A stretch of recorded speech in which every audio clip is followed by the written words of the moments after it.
Hey guys, Lindsay's Life.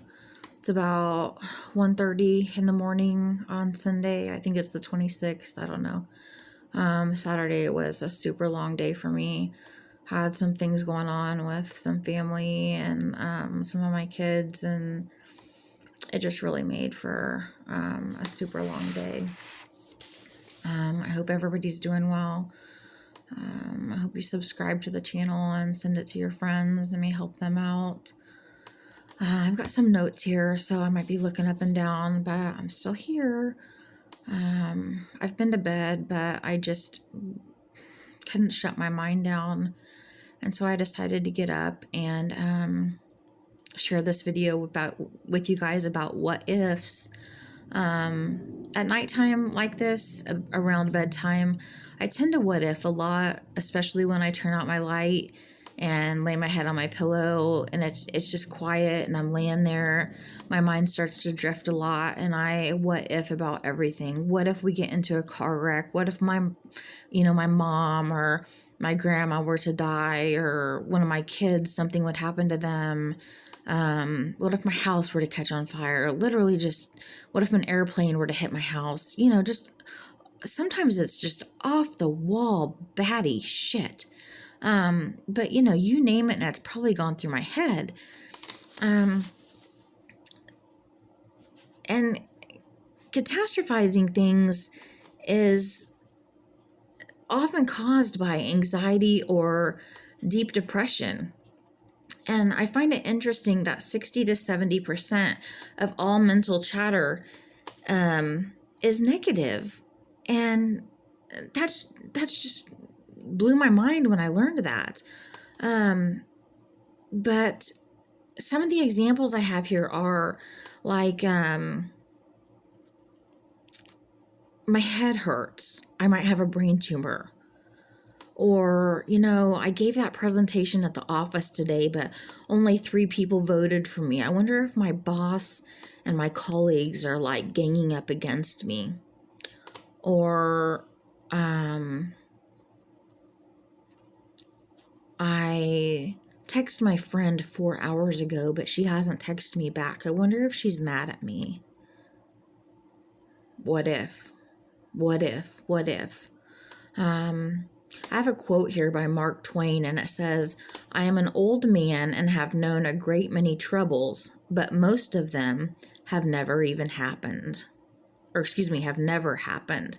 And I really like that because it just really sums up, life. If you really think about it, how many what ifs have gone through your mind?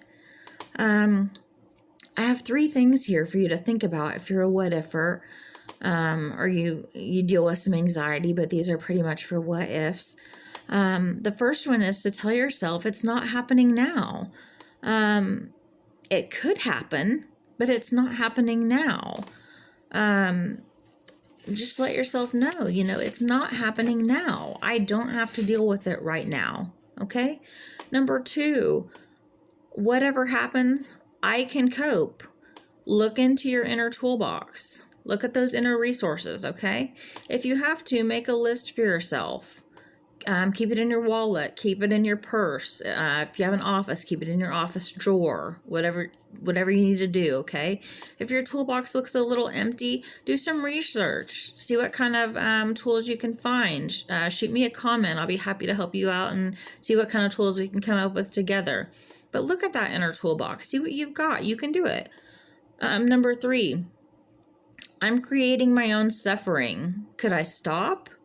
That's the key right there. Could I stop? Okay? Motivational studies say that if you ask yourself a question instead of making a statement, it's more motivating for you to stop. Ask yourself, could I stop? You're proposing that question to you instead of making the statement. The statement doesn't give you a choice. Asking yourself, could I stop? You're giving yourself almost permission to think about it, but where before you didn't even have a choice to think about it.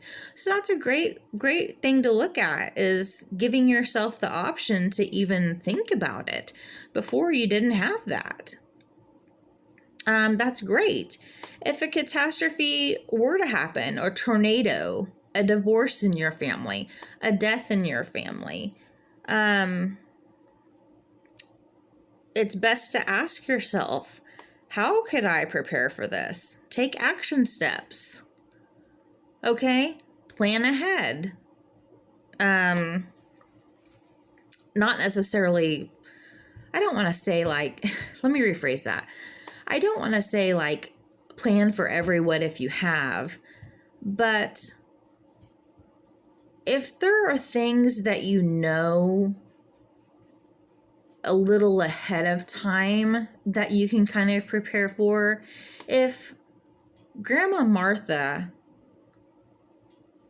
has cancer and you're looking forward to her at some point in time passing away, then you need to work on your action steps.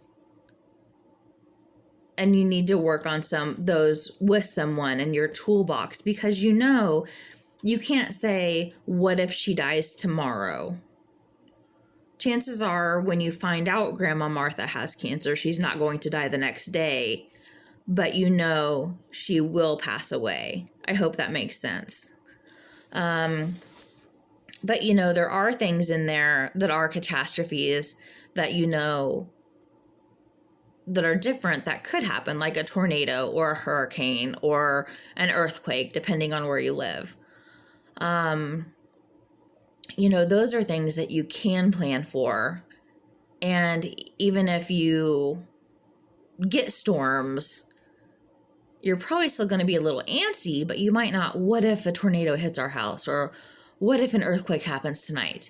It's okay to be a little antsy about those, but maybe you won't what if about them quite so much if you have that action plan in place. So I hope this helps you out a little bit with your what ifs. It's definitely made me open my eyes a little bit, and I'm glad I have these 3 things to think about. I hope I get some sleep tonight, and I hope you do too. I hope you sleep well. Like the video if it helps you out at all. Send it to your friends. Subscribe, please.